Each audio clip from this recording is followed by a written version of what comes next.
Kızılcık Şerbeti'nin 96. bölümde bizleri neler bekliyor? Pembe diziden ayrılacak mı? Beril gerçekten Kıvılcım'a zarar verebilecek mi? Doğa yeni bölümde neler yaşayacak? Tüm bu soruların cevaplarını ve daha fazlasını birlikte konuşacağız. Hem analiz hem de sohbet tadında uzun bir video sizleri bekliyor.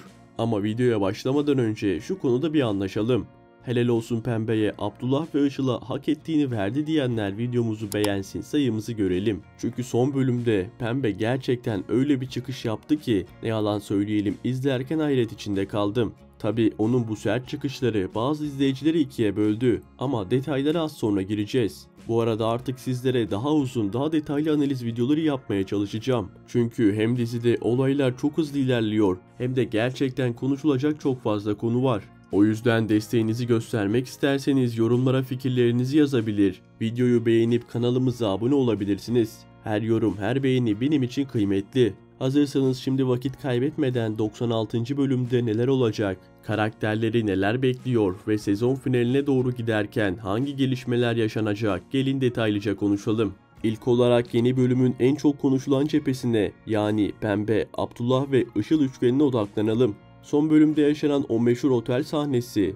izleyicilerin büyük bir kısmı için adeta oh be dedirtti. Pembe'nin kurduğu akşam yemeği tuzağıyla hem Işıl'ı hem de Abdullah'ı herkesin içinde rezil etmesi sosyal medyada olay oldu. Bu sahneyle birlikte izleyici bir nebze olsun rahatladı. Ama hikaye burada bitmiyor. Ne Pembe geri adım atacak ne de Işıl bu savaştan vazgeçecek gibi duruyor. Şimdi biraz ileriye bakalım. Abdullah'ın yaşananlardan sonra boşanma işlemlerine resmen başladığını görüyoruz. Ancak bu karar özellikle ailesinde büyük yankı uyandıracak. Hem Mustafa hem de Fatih babalarına bu konuda sert tepki gösterecekler. Onların gözünde Abdullah artık eskisi kadar saygın bir figür değil.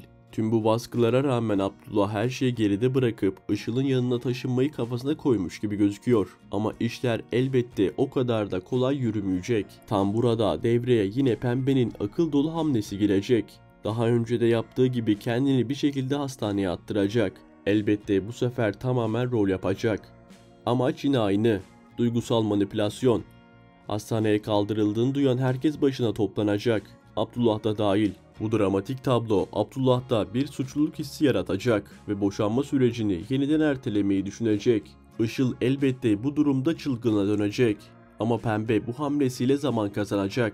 Şunu net bir şekilde söyleyelim ki Pembe bu sezon sonunda diziden ayrılacak karakterlerin başında geliyor. Bu bilgiye artık kesin gözüyle bakabiliriz. Peki Pembe giderse onun boşluğunu kim dolduracak? Aklımıza hemen Işıl geliyor. Eğer dizide kalmaya devam ederse Pembe'nin bıraktığı boşluğu doldurmaya çalışacaktır. Ama açık konuşalım, Pembe'nin yerini kim gelirse gelsin o enerji, o karakter rüzgarı kolay kolay yakalanmaz.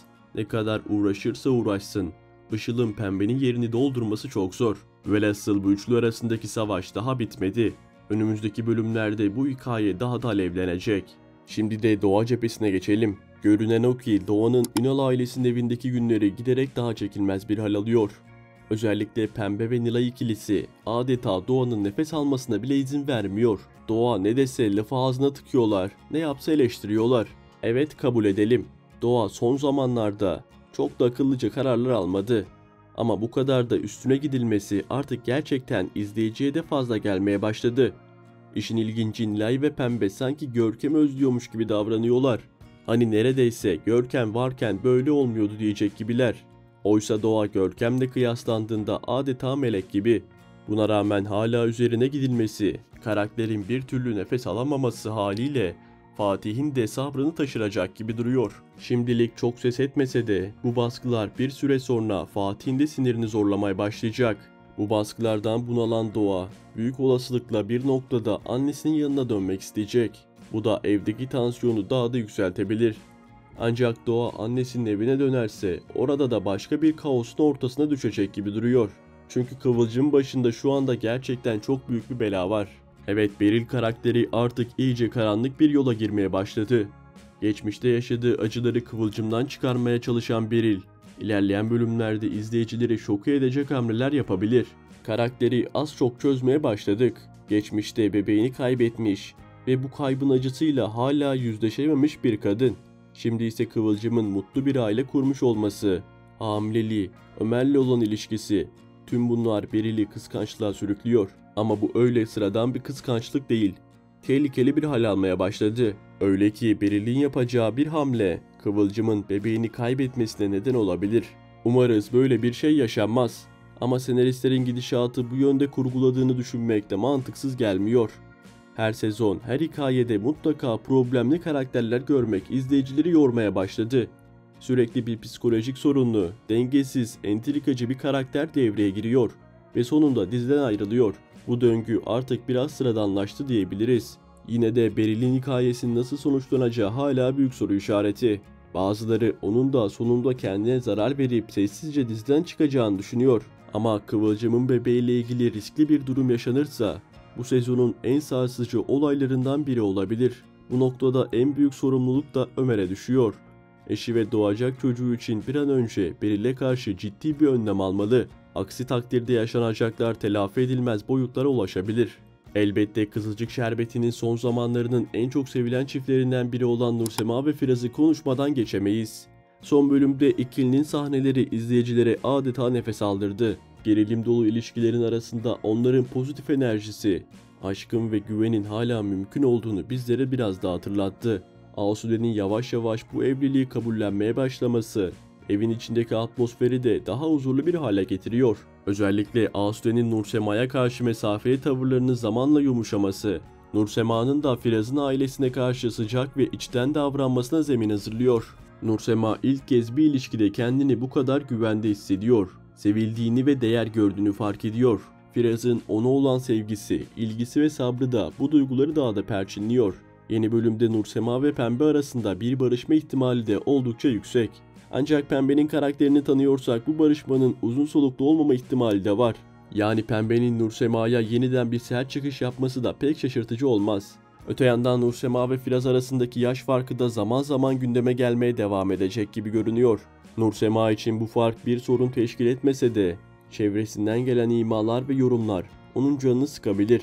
Ancak burada devreye yine Firaz girecek. Sevdiği kadına her fırsatta destek olmaya, onu bu tür olumsuz düşüncelerden uzak tutmaya çalışacak. Firaz'ın bu anlayışlı ve olgun tavrı da Nursema'nın ona olan bağını daha da kuvvetlendirecek. Dileğimiz bu güzel ilişkinin final bölümüne kadar bozulmadan devam etmesi. Gelelim diğer yan hikayelere. Bu noktada Özkan ve Meri meselesi dikkat çekiyor. Şahsi düşüncemi sorarsanız bence Özkan Meri'yi açıkça dolandırdı. Her ne kadar dizide zaman zaman ters köşelerle karşılaşıyor olsak da şu andaki gidişat bunu gösteriyor. Özkan'ın Meri'ye ilk günden beri samimiyetsiz yaklaştığına dair pek çok işaret vardı. Görünüşe göre asıl amacı Meri'nin parasına ulaşmaktı ve istediğini alınca da ortadan kayboldu. Bu durum elbette Meri'yi derinden sarsacak. Zaten hassas bir karakter olan Meri'nin duygusal olarak yıpranması kaçınılmaz. Fakat bu noktada devreye Ömer'in girmesini bekliyorum. Bu da ilerleyen bölümlerde biraz daha aksiyon dolu sahnelerin habercisi olabilir. Kısacası Kızılcık Şerbeti'nde hem ana karakterler hem de yan karakterler açısından olaylar çok katmanlı ilerliyor.